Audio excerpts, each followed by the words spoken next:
大家好，今日係2025年嘅8月12日。我上一本書咧已經出版咗啦，《貨幣思想與歷史通論：中國經濟史嘅變局與抉擇》，而家各大書店都買到，用咗23年時間嘅寫作啊。咁啊，而家下一本書咧，我計劃緊啦。下一本書咧，即係我呢個 project 咧，就諗住寫香港史。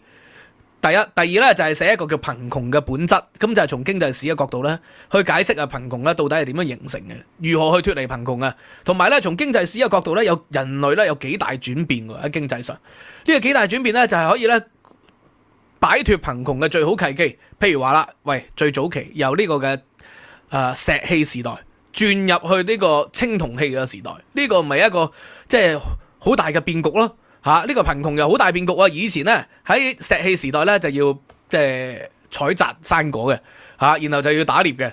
去到鐵器時代啦、青銅器時代啦，喂就可以咧變成咗咧耕作咯，大規模嘅耕作，咁啊一個契機脫離貧窮咯。第二個時代啦就係呢個咩由農業革命變成咗工業革命，農業嘅時代變成咗工業革命應該係。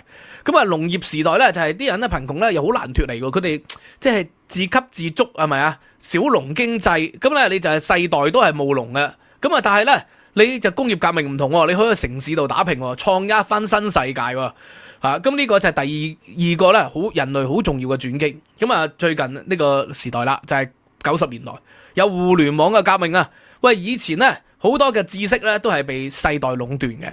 被學術機構壟斷嘅。自從有咗互聯網之後咧，喂，我就係足不出戶咧。我喺屋企咧就聽咗好多哈佛大學啊、劍橋啊、耶魯、牛津啊、喂北大啊、台大啊佢哋嘅公開課啊。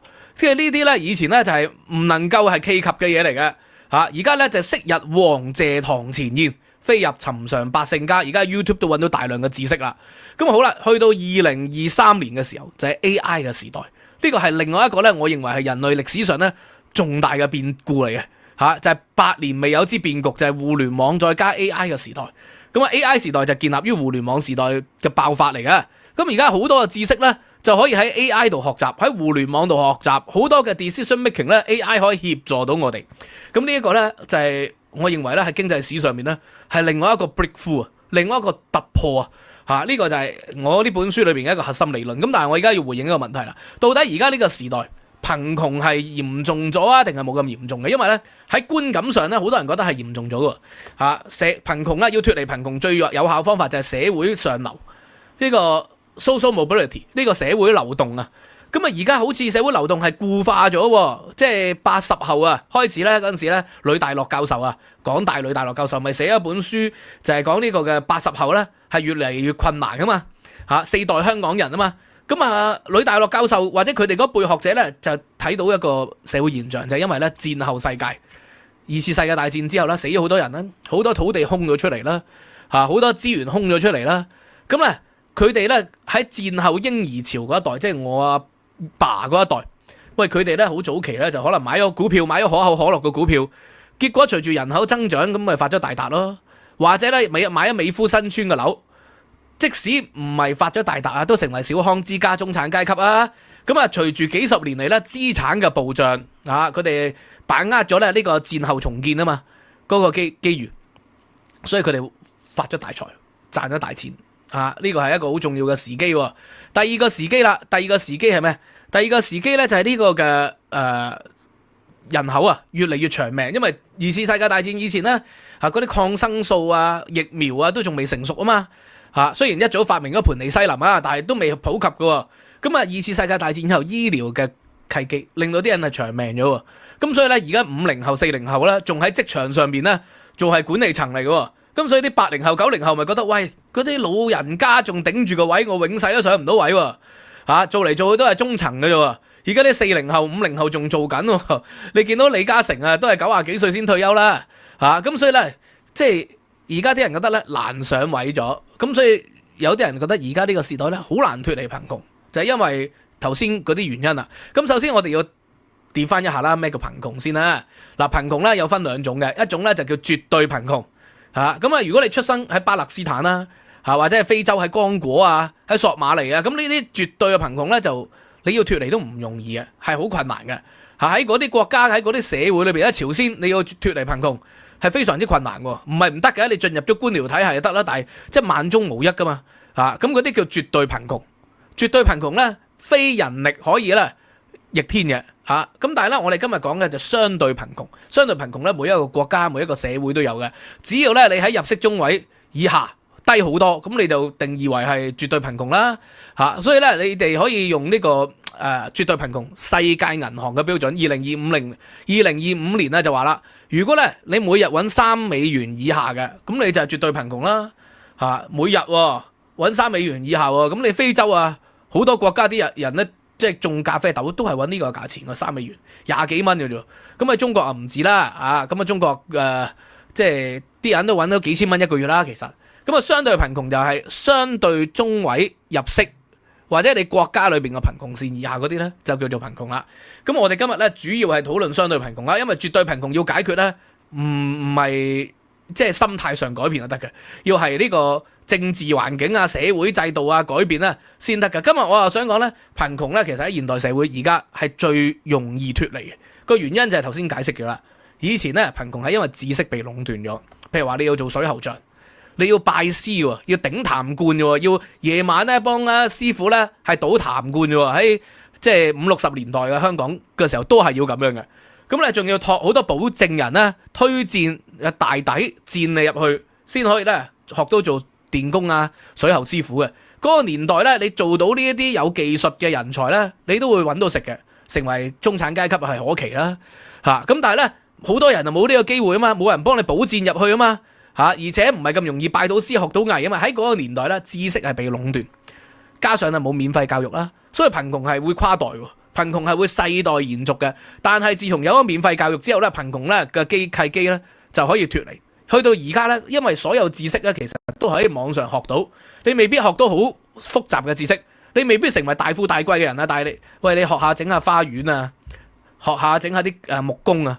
你喺網上都可以學到呢啲知識，你至少唔會成為一個貧窮嘅人，你未必成為到富人，成為到中產階級，其實唔難喎。憑住自己嘅努力學習到知識，加上咧就係一啲即係工藝嘅知識可以學到啦，仲有一啲咧高深嘅知識、投資嘅知識都可以咧喺呢個網上學到啊！我認為咧係擺脫貧窮咧最好嘅時代。我呢個影片係當然有個廣告贊助啦，咁但係咧就唔係因為我呢個贊助影片咧先去拍呢條影片喎。係因為咧，我一早已經咧係計劃咗寫呢個貧窮思維嘅書，佢哋聽到咧，佢哋贊助我呢個影片，所以呢個亦都係咧擺脫貧窮嘅契機啦。有啲人啊，總係話自己條命唔好，冇背景冇資源啊，注定一世咧都難翻身嘅。但係你會發現咧，嗰啲真正能夠實現到咧財富逆襲嘅人啊，唔單止係運氣好啊，而係習慣投資自己，特別係語言能力，想拓展人脈，爭取向外派嘅機會啊，或者接觸更多高收入嘅機會。英文好咧係基本嘅配備嚟嘅，但係大部分人佢卡住咧，唔敢講，怕講錯呢一關啊。呢啲就係所謂窮人思維，害怕犯錯，習慣自我設限。好多人學唔好英文啊，唔係冇天分，而係卡喺咧揾唔到啱嘅學習方法啊，冇時間上堂啦，補習太貴，壓力太大啦，講錯英文好尷尬。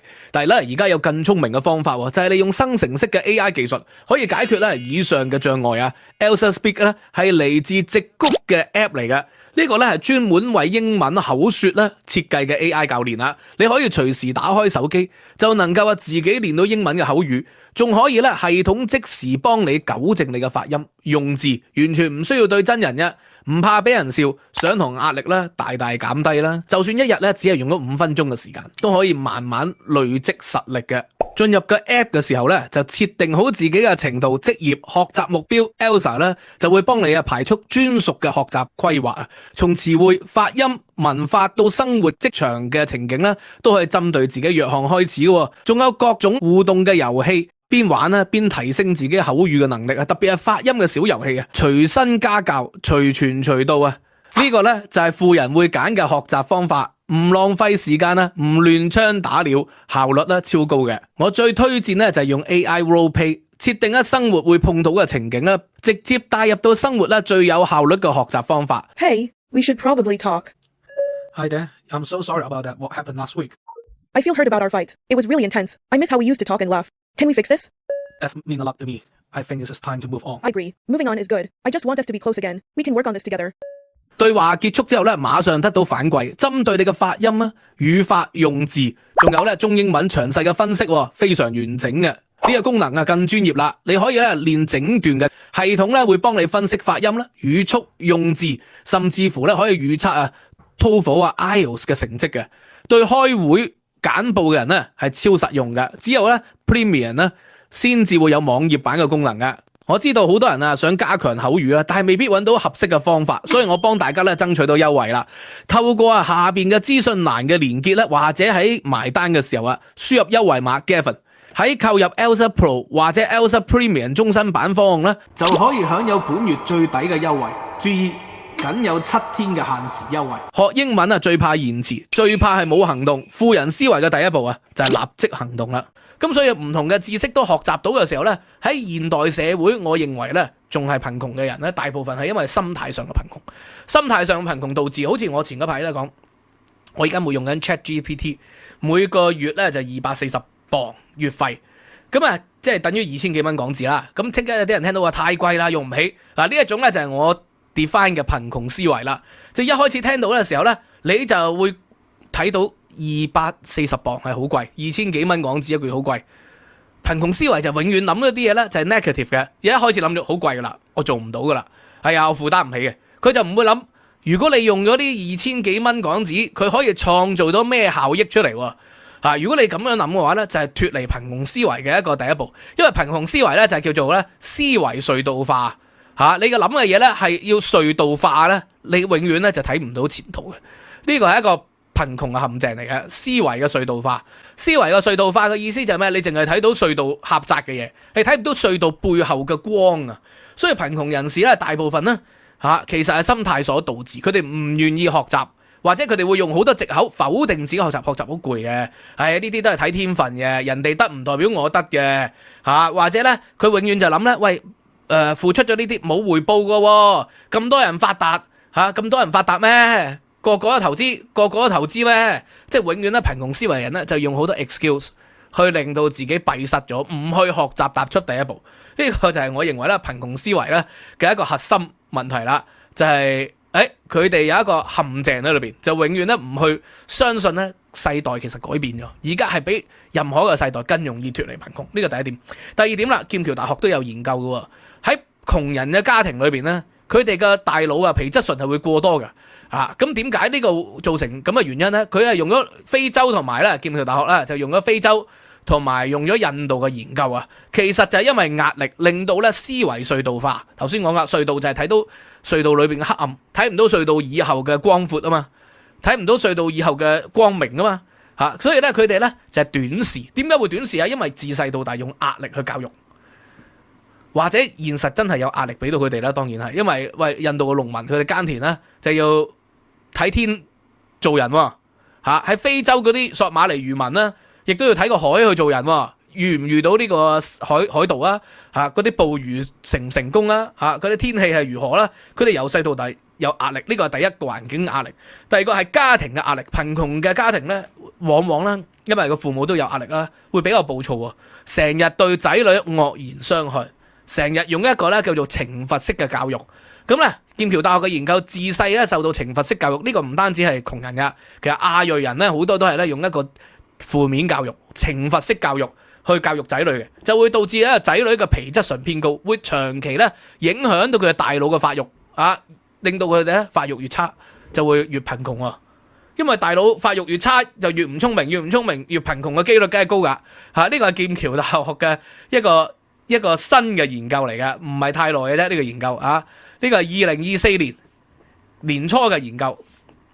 咁我覺得咧佢寫得好好嘅。咁咧有啲國家個女性都係，佢哋嘅女性好似印度咁啊，長期被定義為咧係即係低級嘅種姓啦。人哋話女性係第5種姓啊嘛，喺印度。咁咧由細到大咧有極大嘅負面情緒壓力，所以咧印度嘅女性咧又更難脫貧嘅。佢哋好細個就要喺屋企做大量嘅家務，但係咧就想辦法要嫁出去然後咪咁樣人生咪完結咗咯。咁所以變成咗咧，佢哋就會跨代貧窮，佢哋又會將佢哋貧窮思維影響到佢哋嘅仔女。呢個同皮質醇咧負面教育咧，亦都有關係嘅。即係又舉個例子啦，貧窮思維咧就係重視現在，忽略長遠啊嘛。咁呢個就會導致到咧佢更加貧窮同埋跨代貧窮。咁譬如話啦，即係我以前做暑期工都做過搬運工人，做過幾年嘅，其實就係幫呢啲人搬屋搬寫字樓。咁嗰啲手足咧，喂，佢哋都係咧收入萬幾蚊啦，喺嗰個年代。咁但係佢哋每日咧食一包煙嘅，嗰陣時一包煙成30蚊嘅喎。20-30蚊一包煙喎，每日食一包2包煙，佢哋自己都係揾萬零蚊一個月嘅啫。然後咧每個月咧就用咗1000幾2000蚊啦去食煙，咁啊加上仲有其他生活習慣啊，飲下酒啊，或者出去尋歡啊，仲有好多習慣。所以咧佢每個月咧都係會冇儲蓄嘅，而冇儲蓄嘅情況底下，咁咪身體一唔好，一係做搬屋啊，你梗係要靠體力啦。身體唔好冇工開，咁佢咪即刻陷入貧窮咯。呢個就係典型嘅短期思維因為食煙、飲酒、賭博或者係嫖妓都係啲短期嘅快樂嚟噶嘛你食煙嗰刻係忘憂噶所謂飯後一支煙就快活過神仙。咁但係咧，你一路食煙咧，其實就會影響到你嘅身體，你身體會變差。當你身體變差，你以後揾錢嘅能力亦都變差喎。同樣道理，打機都係噶你打機長期打機，我都中意打機嘅，但係每一次打完機長期沉迷咗之後咧，你嘅身體又會變差。當你變差，你第二日寫書啊喺大學教書啊，拍片嘅能力亦都會減低喎。